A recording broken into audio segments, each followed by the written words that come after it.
Greetings, everyone, and welcome once again to Miami Minutes, the podcast that looks kind of like a lawyer or something, you know?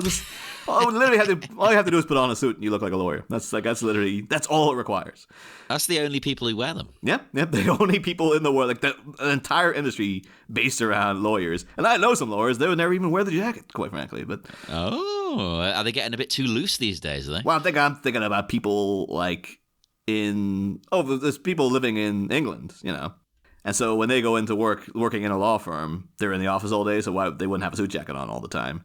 And then when they go to court, it's the robes and the wig and stuff. It's the proper. That's a very over here thing, isn't it? The wig and the robes. Yeah, I was so excited. That was our mutual friend Willow when he became like a fully formed solicitor, and I was like, "Do you have to wear the wig?" And he's like, "Yeah, totally." And I was like, "Do you have to do the whole like?" No. Yeah. I was like, "Do you have to do the whole mullet and all that stuff?" And he's like, "Yeah, that's part and parcel of the whole thing." It's like court etiquette and stuff. Like, what?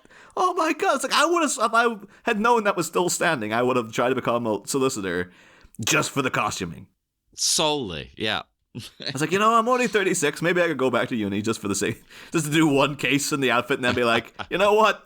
I'm done. At age 45, I think I'm ready to retire from this and go and do something else now. Got it out of your system. You know what? Never say never. Yeah, totally. I just need to find another job. Well, I suppose maybe I could become literally anything else that requires wearing a costume. But, I guess some people will be like, it's just the uniform. You could go into any job with a uniform, really, if that's might as well become like a lollipop man or something, But, yeah, but it's a very specifically very old-fashioned uniform. That's the difference, isn't it? It's startlingly old-fashioned. And it does have an intimidation factor. I'll give them that. Like when you go in, it feels so cold and sterile, and it's so formal and stuff. There's just like there's no joy in this room. We're here to talk about the law. Damn it. Yeah, like Americans. TV has told me your lawyers kind of just wear suits. Is that correct? Yeah.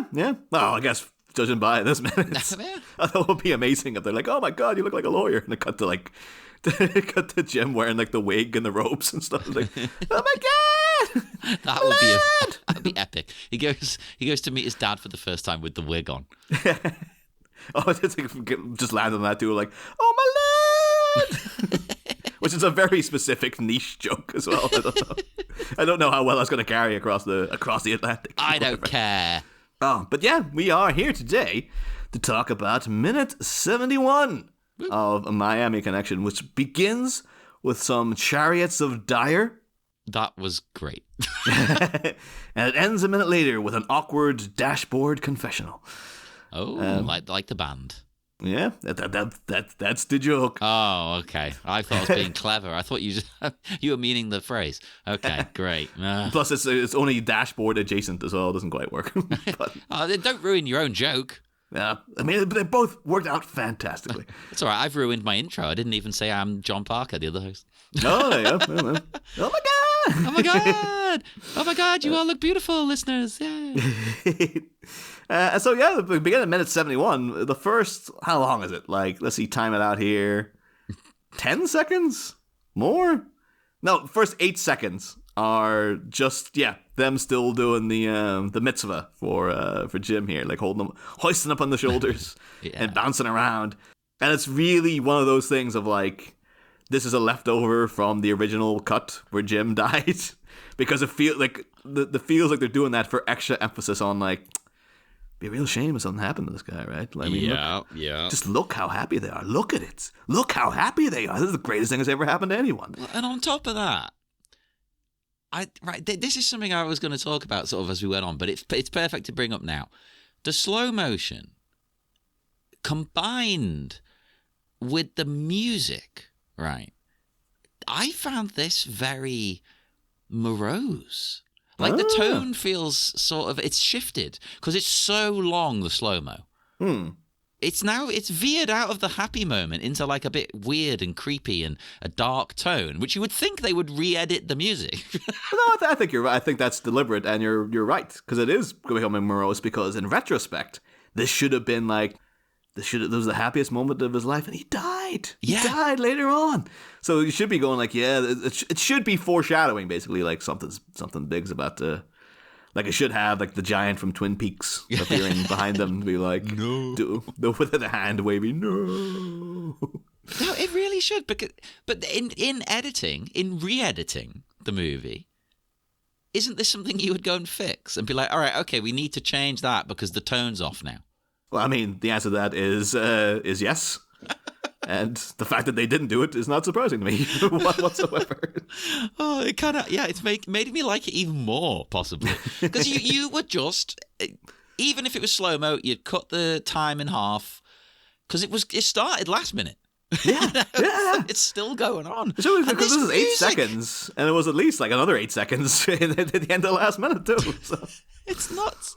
It's nuts. But most importantly, it's daddy time. No, it is daddy time. Well, nearly, it's gonna be. nearly, you know. Well, it's kind of get the vibe from. So, cheated slightly. I actually looked into next minute because I wanted to get some clarification on something that's going on at the end of this minute. And like I think it's like we're pretty much rounding the bend to like the finale of the film. It kind of feels like, oh, there's still stuff to go. But also, in many ways, this could have been the end. Like it could have been like, yep, they defeated Jeff.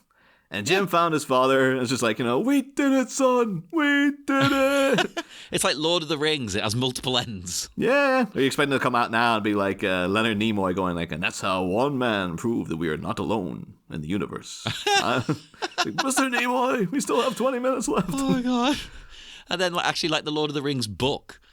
Once it's all done and dusted, they get back, and turns out Jeff survived. It's the scouring of Miami. As again, and it's just like Miami appendices. In fact, we keep talking about a novelization. Let's turn this into an epic trilogy. the Sim Miamarilyn. yeah, or a history book and everything. Oh, man, I would love that though. They came back from the fight with Yoshito, and there was like, somehow Jeff had turned, in the space of like an hour, had turned the entire place into like this industrial nightmare. And their house is on fire and everything. There's a rumor was apparently Christopher Lee was due to play Jeff, but he was outraged that they didn't adapt that part into the film. So it was his favorite bit. Yeah. That actually is, Christopher Lee, for the man who got to play everything. That must have actually been the stickler. Like, lived to like 100 or whatever, was a genuine secret agent, played like universally beloved. Never heard one person say a bad thing about Christopher Lee. That must have been like the little thing that niggled at him, just been like, I had everything except getting to play the Scouring of the Shire. I just had to do that stupid falling on that wheel thing. See, I love the falling on the wheel thing. I have no problem with it. I know he's a stickler, or was a stickler, for 100% accuracy. Yeah. But the real tragedy is the fucking theatrical cut, where it doesn't even mention it. They're just like, oh, he's locked up in the tower. It's fine. Yeah. It's kind of that major character we've spent like 6 hours talking about. Yeah, he's over there somewhere. He won't be any problem anymore. It's fine. So don't worry about him. Although, if only Jeff himself had fallen on a giant wheel and then 2 minutes hence. Who would be his worm tongue? Kid Rock, I guess? I think it would have to be. He's got that slimy look to him. Yeah, definitely. What a perfect name for a character to be a little shit as well. Worm tongue. Oh, yeah. It's so cheesy. And just like the grand like reintroduction to mainstream cinema. And also many people's introduction to Brad Dourif in general. And you're just like, there's the guy. He's like a proper legend. And yet people don't really see him unless you're dealing in Chucky land a lot of the time. That's something we need. Chucky Minute. Oh, totally Chucky Minute. Yeah. I'm actually surprised that isn't a thing. There's not a lot of horror minute by minutes, is there? There's only a few.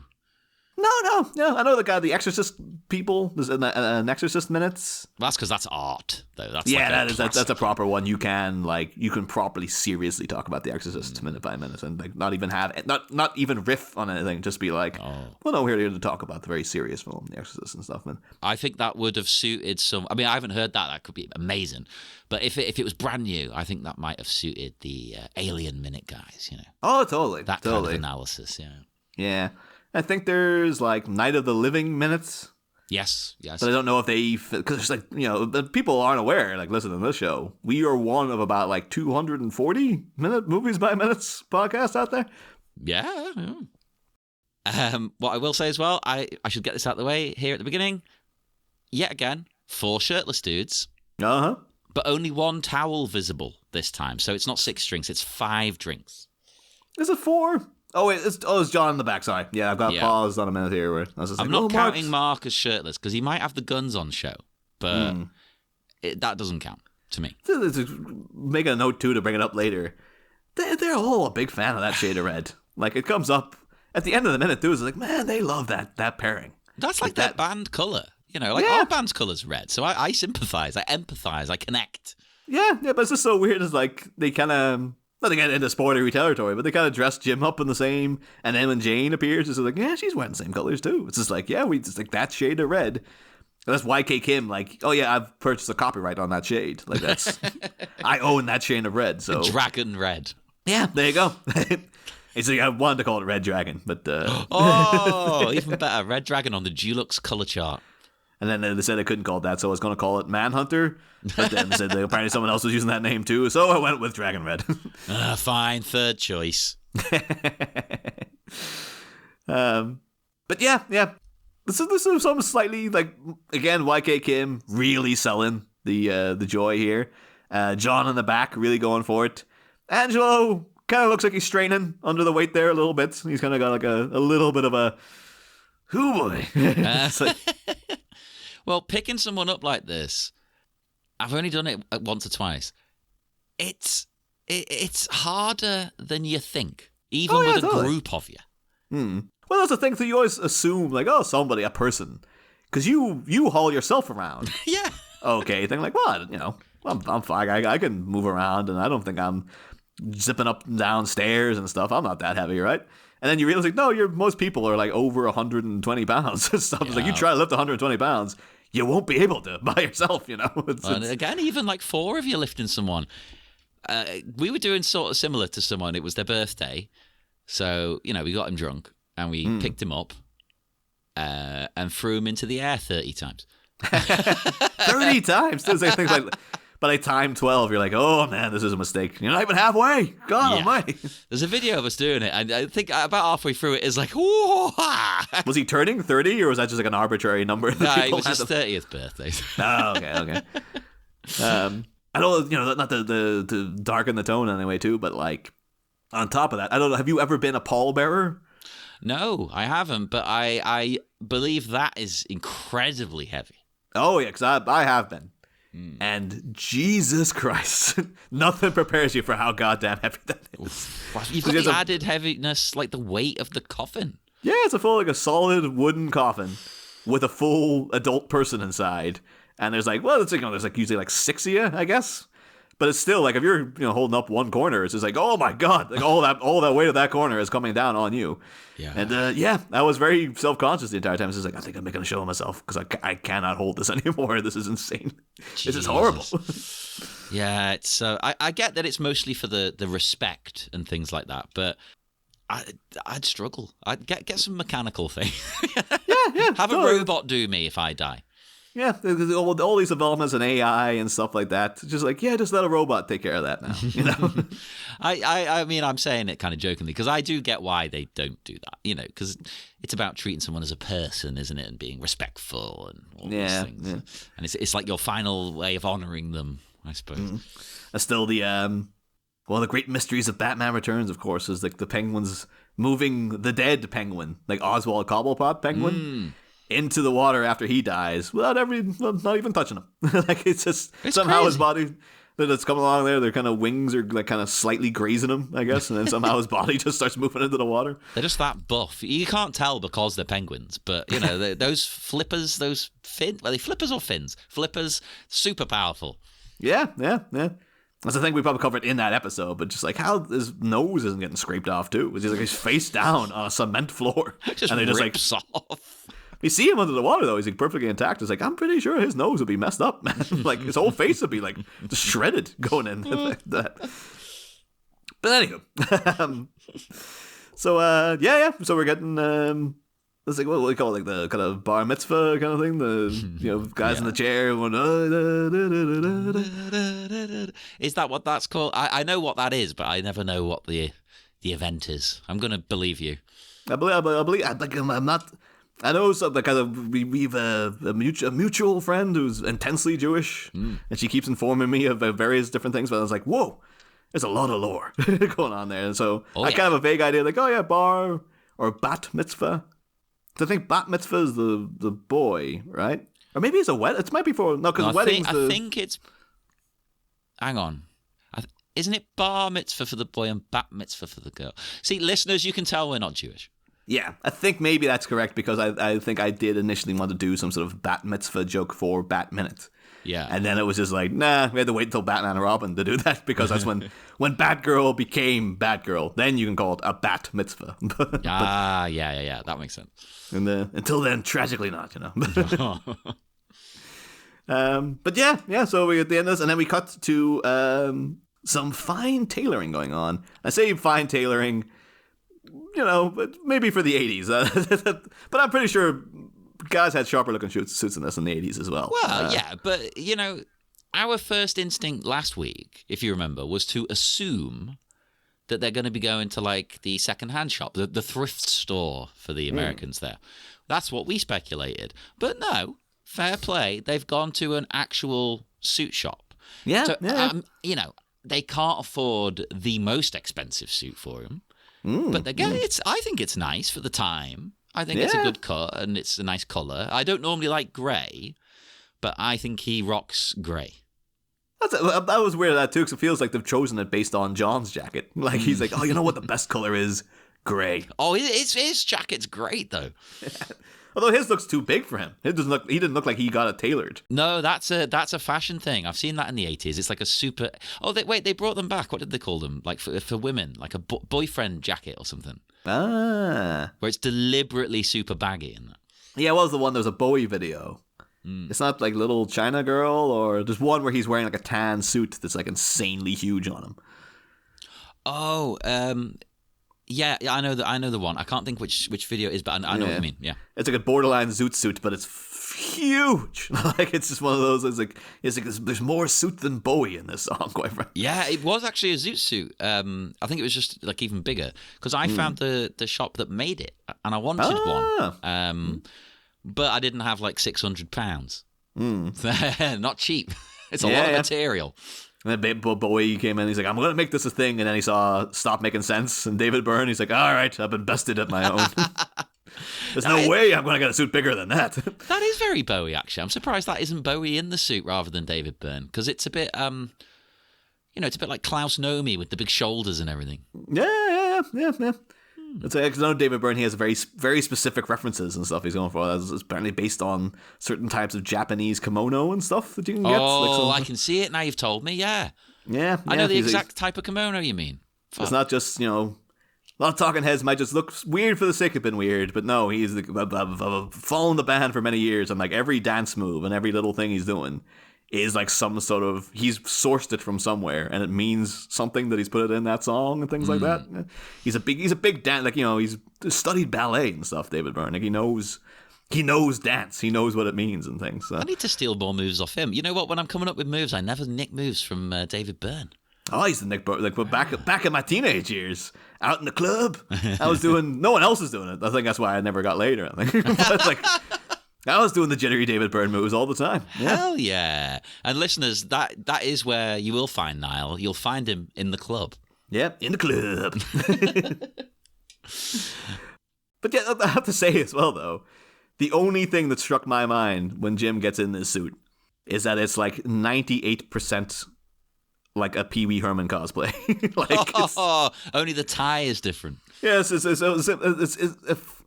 if this hadn't come out like after Pee Wee, I would have assumed Paul Rubens saw Miami Connection and he's like, oh, guy in a gray, white, and red suit with a silly, squeaky voice. Like, that's my character. That's what I'm doing. Maybe he got an advanced script and he based the whole Pee Wee character on Jim. Like he auditioned for it. He flew down to Florida for it. It's like, my father. They found my father. Oh my God. He's Black American. Oh, that'd be amazing. My father was Black American. And then my mother was some kind of... Oh, God.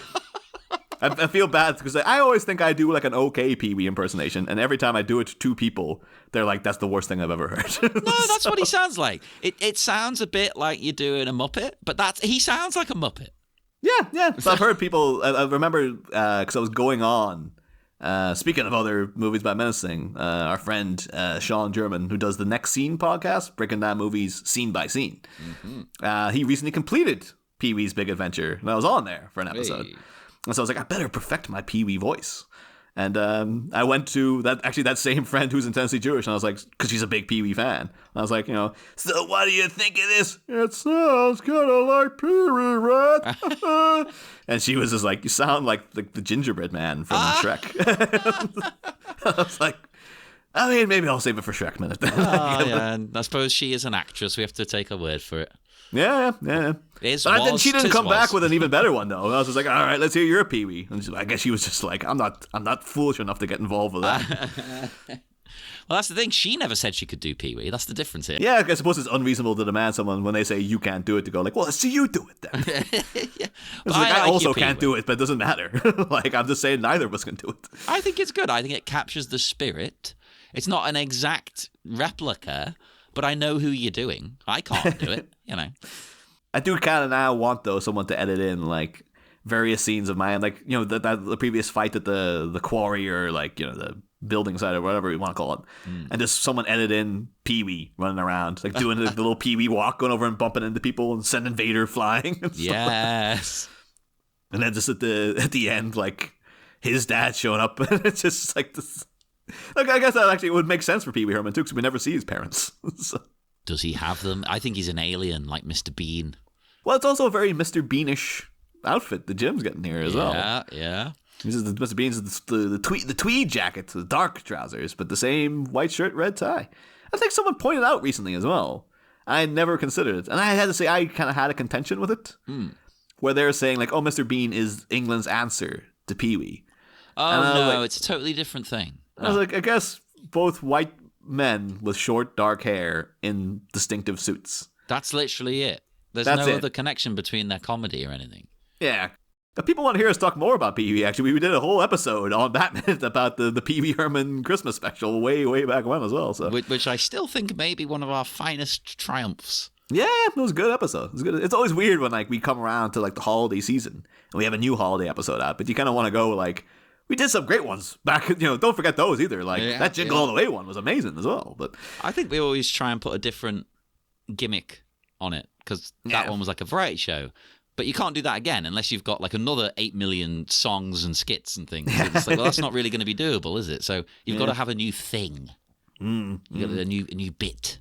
Like a new suit, some would say. Okay, yeah, it's very much like a new suit. Speaking of new suits, I actually genuinely, because I'm apparently emotional now, I found it very sweet and cute that Mark is doing the tie-up for him.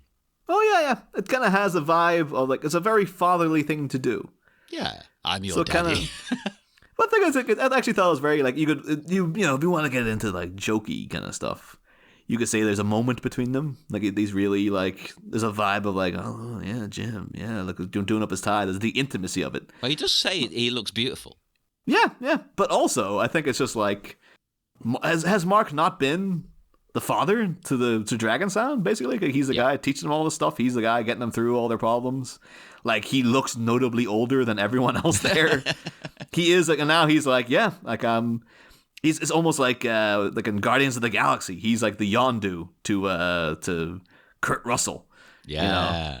But at the end of, like, Jim's dad turned out to be a dick, Mark will be like, oh, he might have been your father, boy, but he sure ain't your daddy, Oh, exactly. Yeah, that's the way I see it. Like, again, you could make jokes. Oh, it's like, oh, the gay. Oh.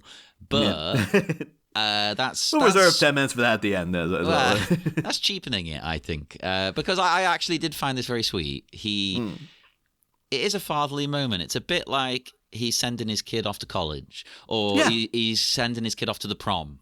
That kind of thing you see in American movies. He's always like having his first big date, going to the prom, going to get him a suit. You could have added more into it. Have been like, I think it's quite nice enough that Mark just seems genuinely happy for him, and he's just like, yeah, I think you're looking great. I can't wait. I'm so happy for you.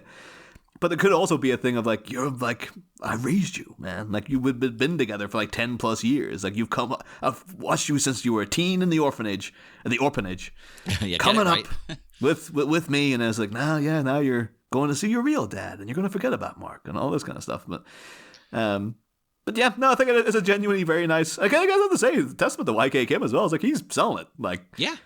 beyond his difficulty with the language barriers and stuff, which is not his fault.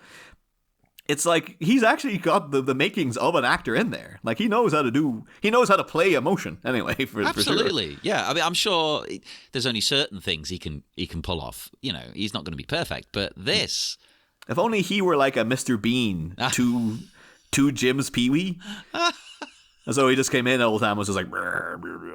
Oh, we need a Bean character. Yep. Yes. Mr. Bean was super in the Miami Connection immensely well.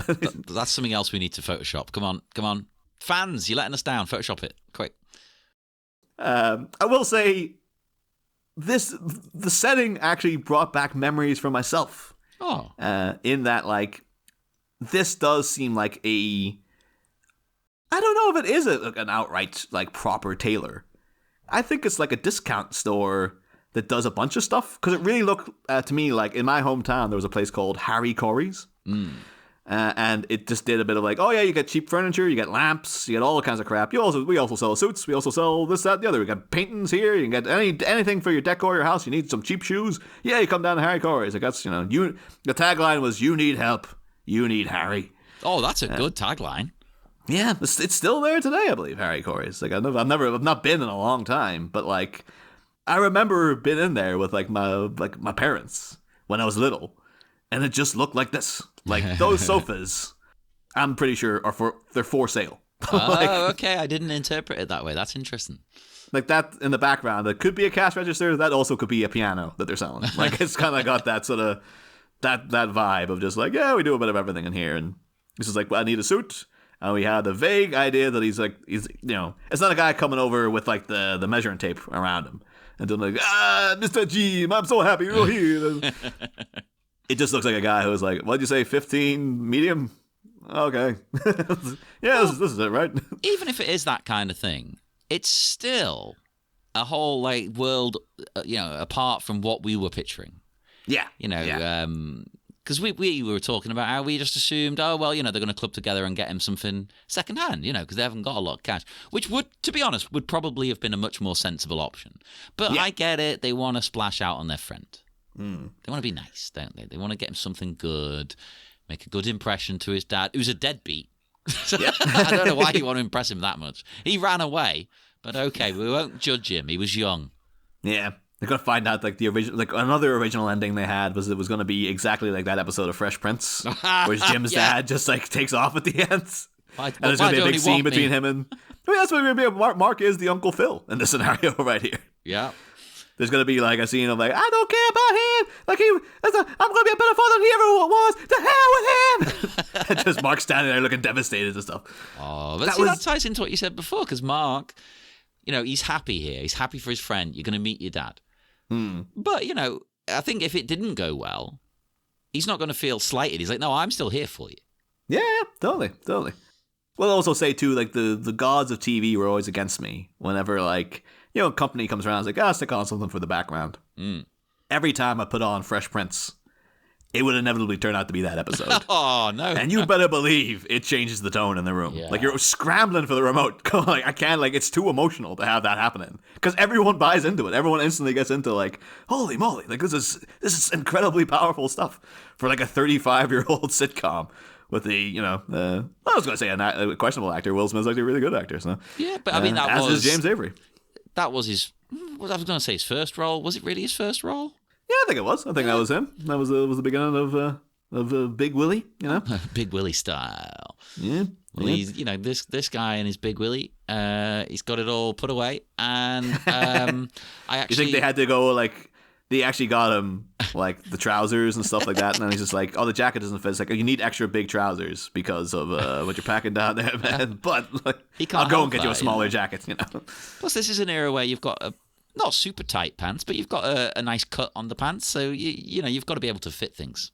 Oh, yeah, totally. in that area. It's got to get down there. There's not a lot of bag going on. But the tie again for a minute. Because, again, I said I'm a bit hit and miss with grey. I think the addition of the red tie is what makes this to me. I think that's a nice colour combination. And you do see it a lot in 80s things, but it's always like 80s yuppies, which is a very different type of suit. It reminded me, actually, like an incredible amount. I had to double check.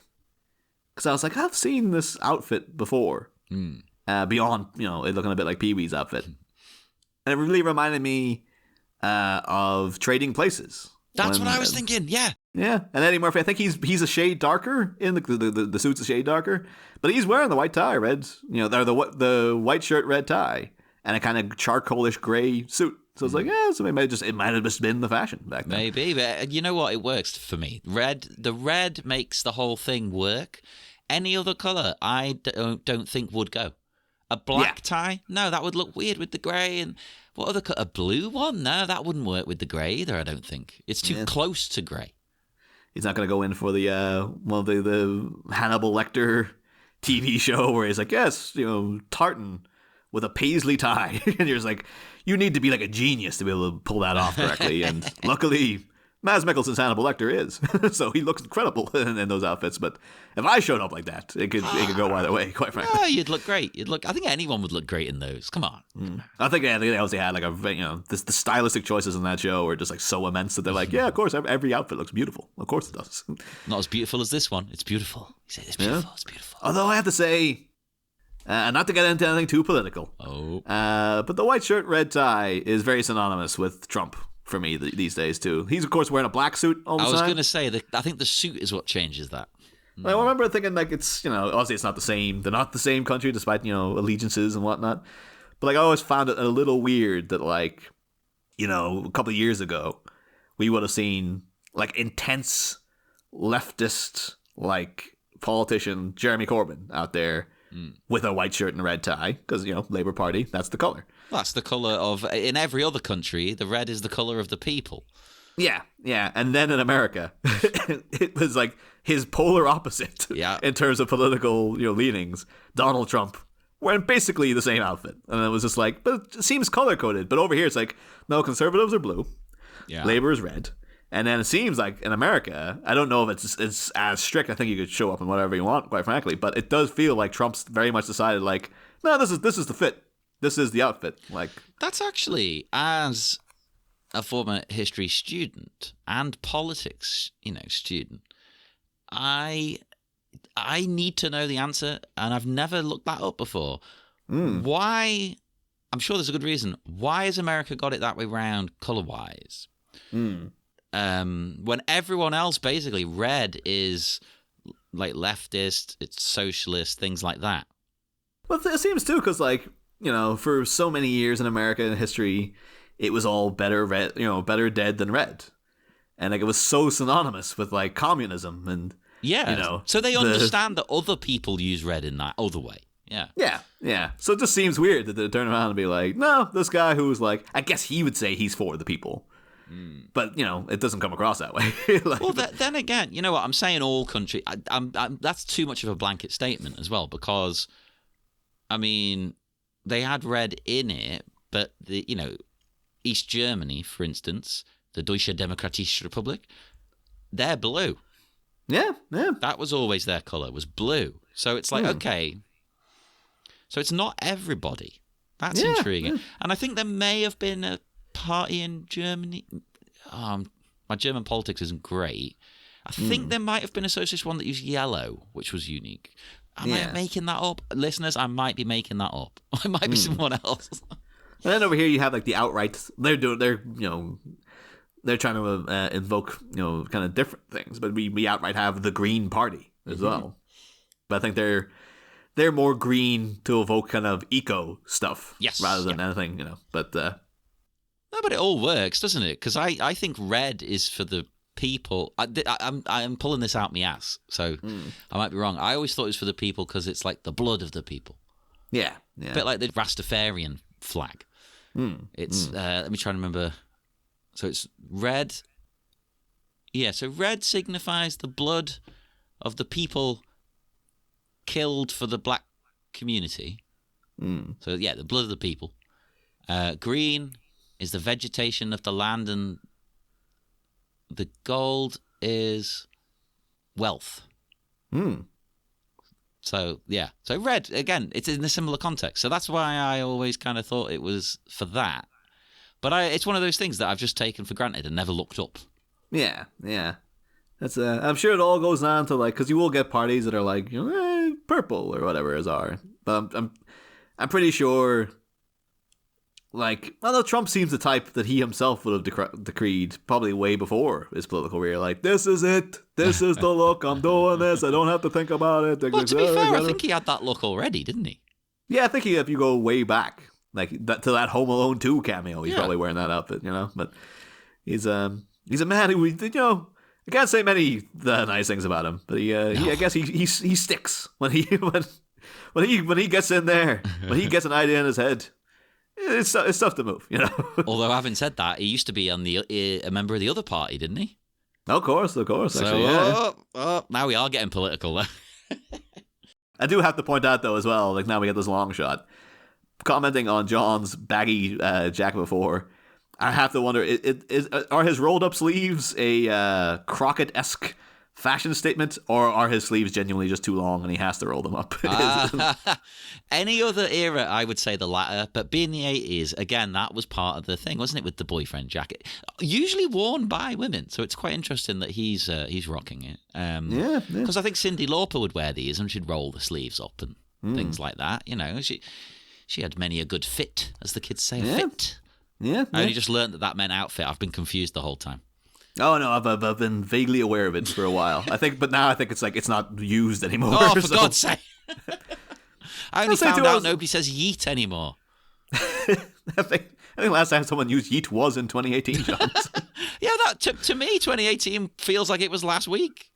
Well, I have to say, so people go through these little phases. I watched a Cyndi Lauper concert there not too long back. Hey. I was a little disappointed, like, because she was great, but like she'd really toned everything down. Because I think she was in her 40s at the time, so she was just an all black, just normal blonde hair, nothing too crazy, and it's just like, this isn't the Cyndi I want, though. Like, I know I've seen enough Cyndi Lauper interviews to know that she's like genuinely a nut job. Oh, she's insane, yeah.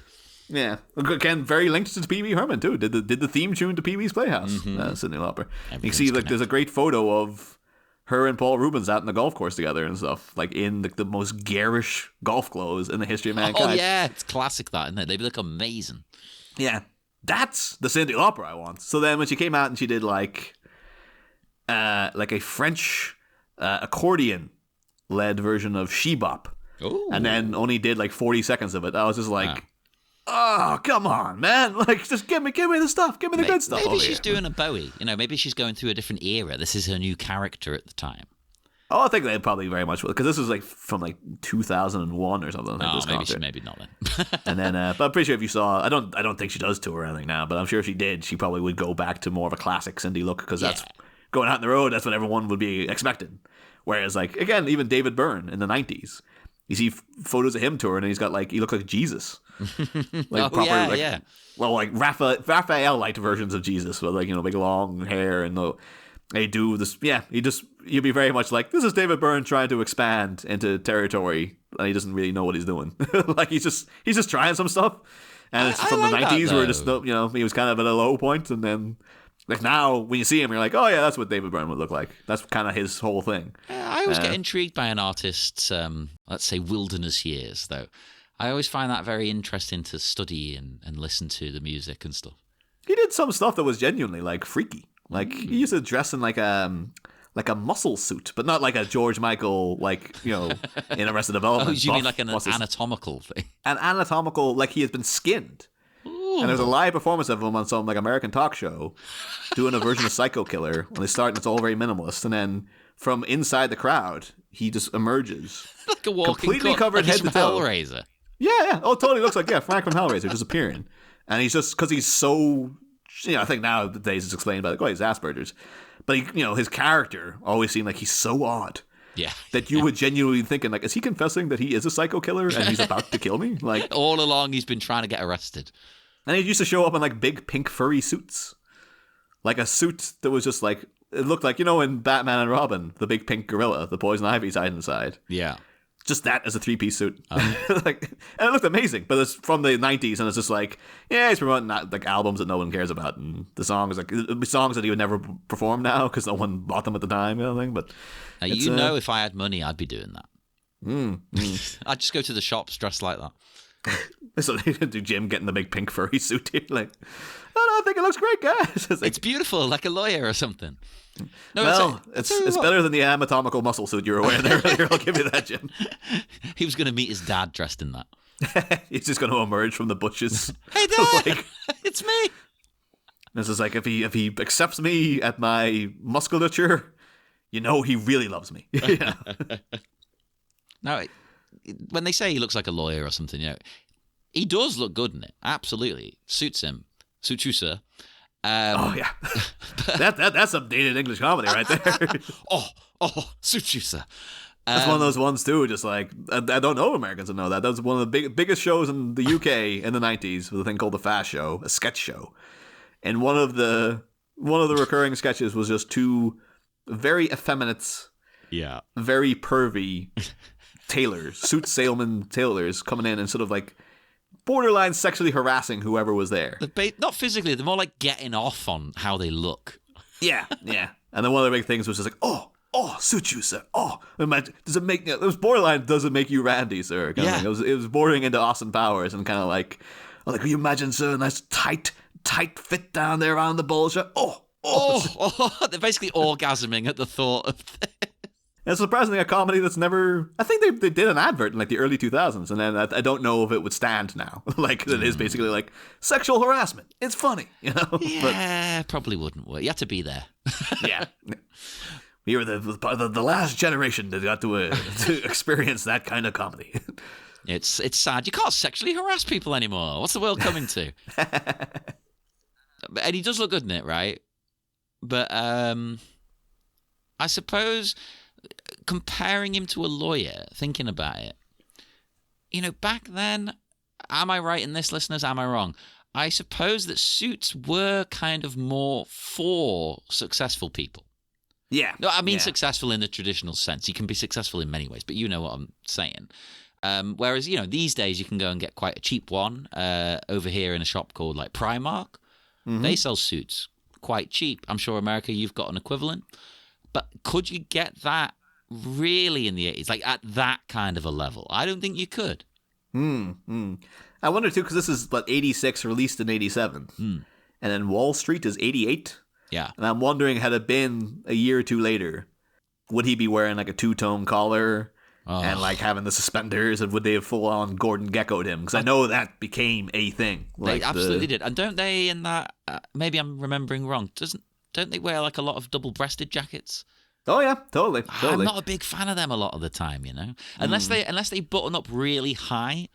I don't know. But I just have a vibe, maybe as well, for not necessarily the money, but the fashion as well. A lot of people in the 80s, unless you worked in, like, business and stuff, were they wearing this? I think that became... like, because I know, again, going back to old UK comedy, like, it was satirized in Only Fools and Horses. Yeah. Because Del Boy got really into Wall Street. And he started dressing like Gordon Gekko all the time. For that's a great one. Literally years in the show, he would always show up in the Gordon Gekko outfits. And that was kind of like, it was a comment on, like, yeah, that's what was in when people wanted to be like moneymakers in the 80s. Gordon Gekko became the guy you base yourself on, even though he's the bad guy in the movie. Like, people completely missing the point of Wall Street, whereas, like, yeah, this guy is evil. Like, that's the whole point. You're not supposed to be on his side. But media literacy hasn't changed over the years, as we've seen with many, many, many other films since. Oh, totally. So people are just like, oh, but he's rich. He looks like he's got a good thing going, this guy. It's like, but he has a big downfall at the end. It's like, no, he seems okay. I'm going to base myself on this guy. Well, I mean, the modern equivalent, of course, The Wolf of Wall Street. Yeah. Same again. There was a period there. I knew someone, not a friend or anything, but I knew someone who was so into the movie, he started dressing like it. Yeah. And you're like, oh, you fuck off. You're not meant to like him. Yeah, you're supposed to you find his exploits funny, but you're supposed to, in general, be like, well, everything he's doing is abhorrent. Yeah, you're kind of laughing at how ridiculous it is. Yeah, it's the sheer, like, that's one of Scorsese's recurring themes of just, like, the sheer excess of some people who are just selfish assholes. And it's like, yeah, when you're in it just for yourself, you'll go this way and inevitably will betray people. And that's what always happens. It happens in Goodfellas, happens in Casino, happens in Wolf of Wall Street. And yet people always miss that part. Where it's just like, yeah, they have a good life for a while. And it's fun. It's funny to watch. And it's like, it looks fun, I guess. But also, you're supposed to be taking note of like, yeah, see how it all goes to crap at the end? Yeah, like, every single time. Yeah, that's the point. That's the moral of the story is like, yeah, this pursuit of this kind of life is a bad idea. Well, and you could argue that Jim putting the suit on here seals his face. His downfall begins now. It's like, I finally did put some details in the letter. Apparently, he's a Wall Street broker now, so he's got me a job. I'm going over, guys, to start selling. Oh, buy, sell. That would actually be epic, and he gets like a big mobile phone. A big giant one that's practically a backpack.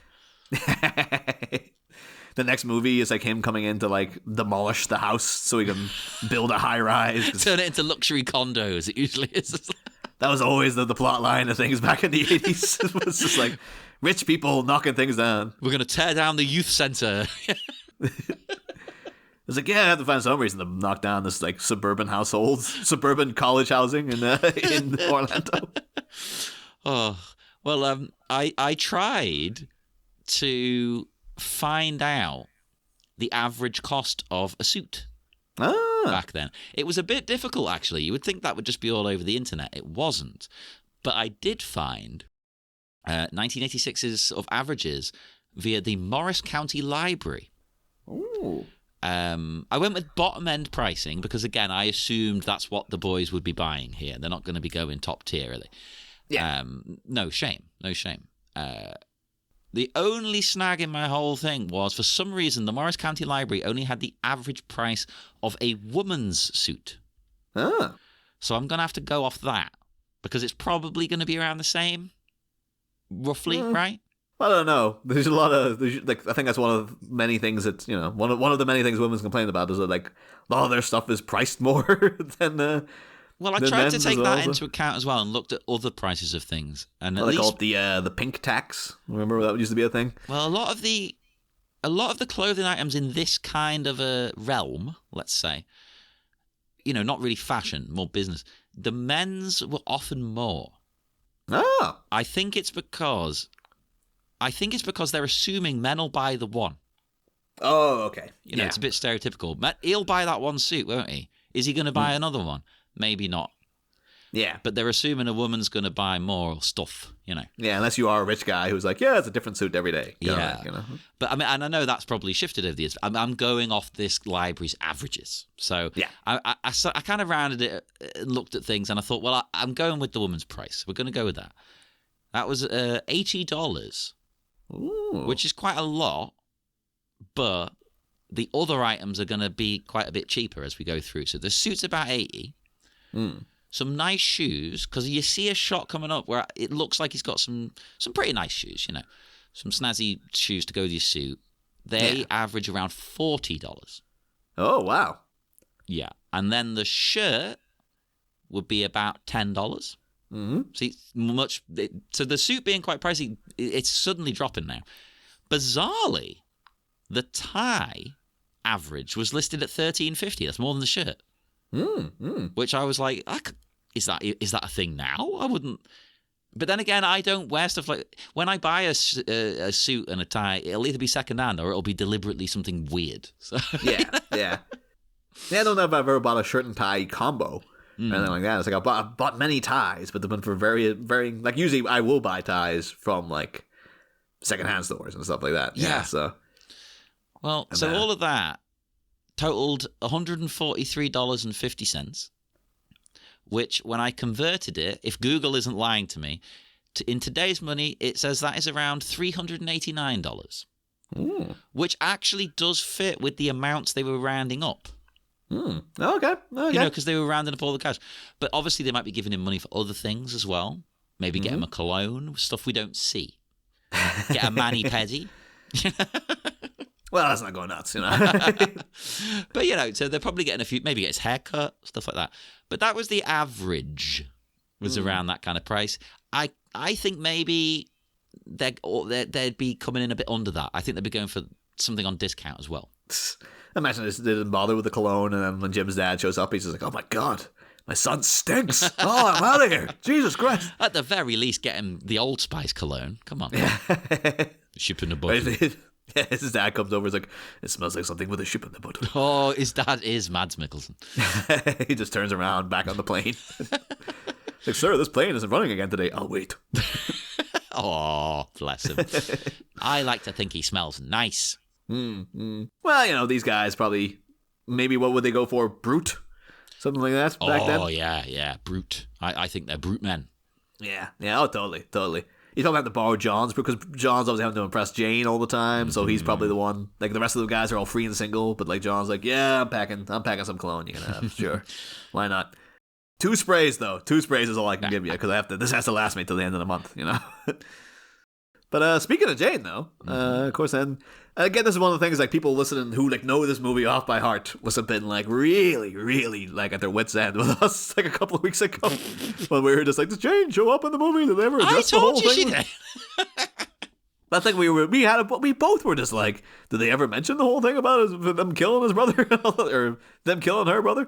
But here we go. It's only hinted at. Because, let's say it cuts to the gang arriving back home from suit shopping, because they haven't all gone, which makes sense as well, because if there was the whole lot of them in this shop, it would be frustrating for the seller. Yeah. I'll say, too, just the immense wall gate scenario going on at that house down the road from them, which is like, that is a little swanky-looking places. Like, again, maybe this is all college places, so it's just like, it's, housing, like, 65 people or whatever in there. Yeah, but imagine that being your student home in England. Yeah. Although you imagine, actually, when you get up there, it's like, oh, it looks good from afar, but then there's a really creaky gate, and then like they have to like scan their way in every time, so all you hear inside is which is a true story. It was one of my first student places I went to, and I had to move out because the noise was that bad. Really? Oh, shit. Yeah. There's a lying there, like, "Oh, I'll have a lie on this morning," and then all you could hear, because people are coming in constantly, and all you could hear is the people just slammed the gate. And it was just like, within a couple of days, I was like, "That's it, I'm out of here." Like, I had to move somewhere else. And I'm quite a heavy sleeper, but no, that would get to me. I couldn't do that. No, it was unbearable. And then, but thankfully I got into much nicer digs elsewhere. So, but yeah, they arrive. The other guys can't believe their eyes. Oh my god, he looks beautiful. But then it's Jane, right? This is the thing he's saying.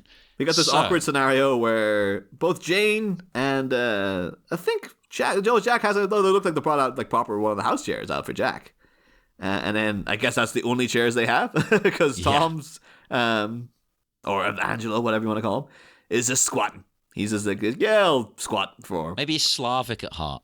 It could be, maybe, yeah. He's just like, this is part of my people. Like, I'm a squatter. I don't mind. I like doing that.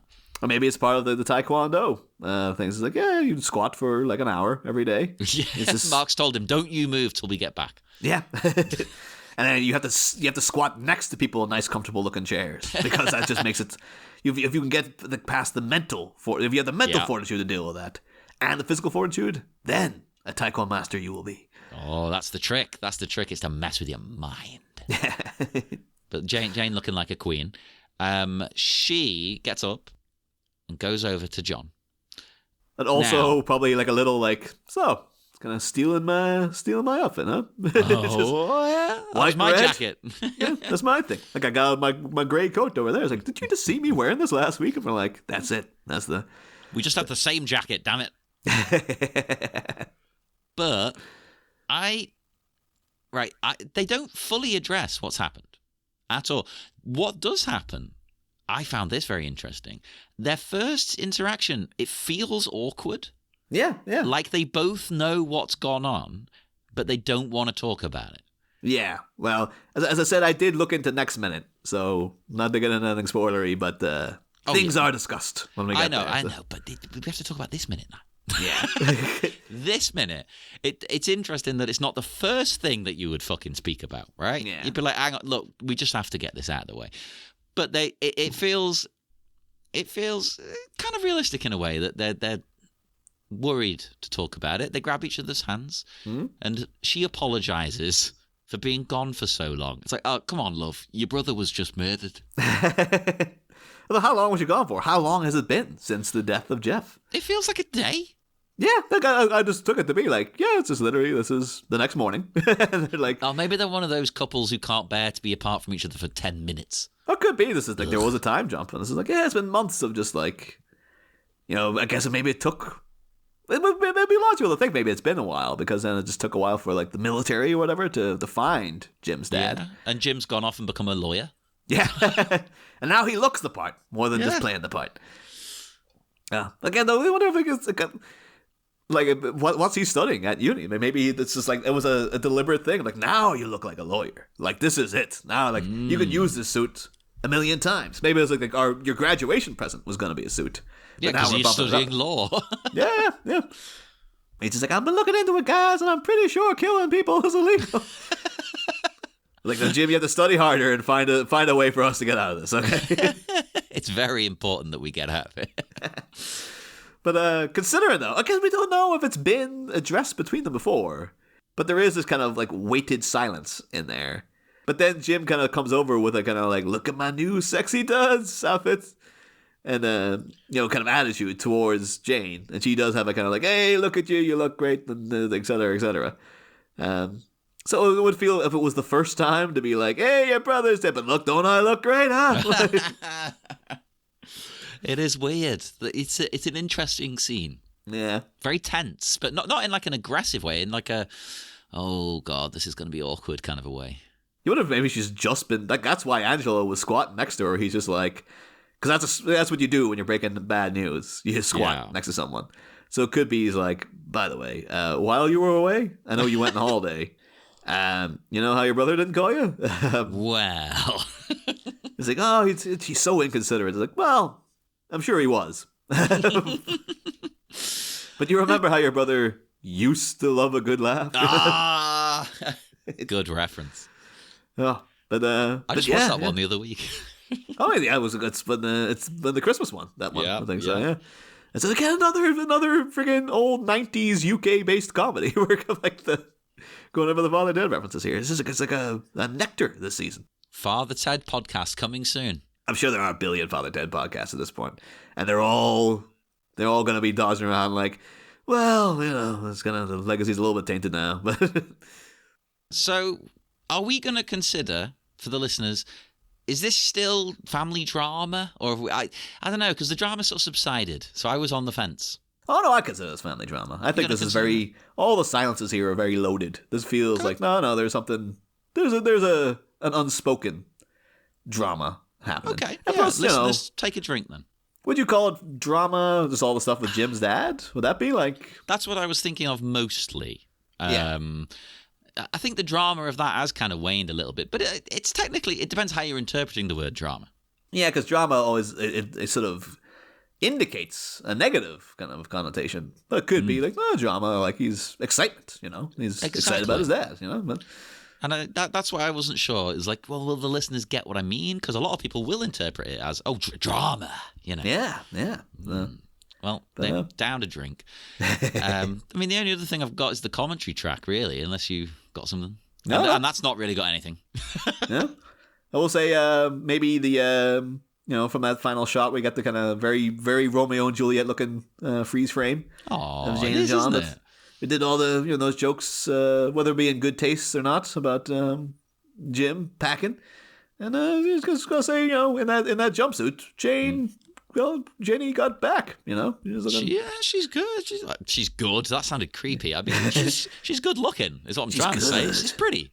Yeah, you're good. This is always like, she's got junk in the trunk. It's not bad. There's nothing wrong with that. Oh, my anaconda don't want none. I'm not going to finish that. Me, in our defense, me and John spent so much time talking about Joel Schumacher movies, and then Joel Schumacher's policy was like, it's okay to talk about these things as long as you're doing it for both parties. So yeah, as long as we're perving on everyone. Yeah, that was his whole thing. That's why Batman Forever.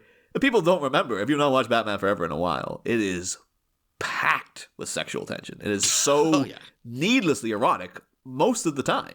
And Joel Schumacher's attitude was like, yeah, I'm totally objectifying Nicole Kidman. I'm objectifying Val Kilmer as well. Like, what's wrong with it? Like, yeah, I'm going to make the good-looking people look good on screen. Why would I want to watch ugly people on screen? Like, in a weird way, I respect it. No, I think it's like, all right, fair enough, man. You know. Not saying that every person in every movie has to be good looking, but I understand his thing. I'm just like, I'm making glossy stuff, so I'm gonna make it look glossy. You know? Yeah. You know, he might have cast Jane. She looks great. Yeah. She looks great. But the only thing in the commentary track we've kind of talked about a couple of times. They basically just go on about the scenes that are to come. Mm-hmm. You know, reshoots, and how in the original cut, basically Jim is left for dead in the upcoming brawl. But I didn't like that choice of words they used, though. He's left for dead. I'm like, no, that makes it sound like that you abandoned him. Yeah, that makes it sound way worse. Like, I was thinking, like, oh, he's outright dead. It's like, oh, no, they could have saved him, but then they just walked away. They run away! It's too late for him, leave him! It's proper, like, fire in the sky stuff of just like, we just left him there. We just left him there to go. I'm not going back there, you're crazy. Yeah, I didn't like that wording, but that's exactly what they said, so I wrote that down.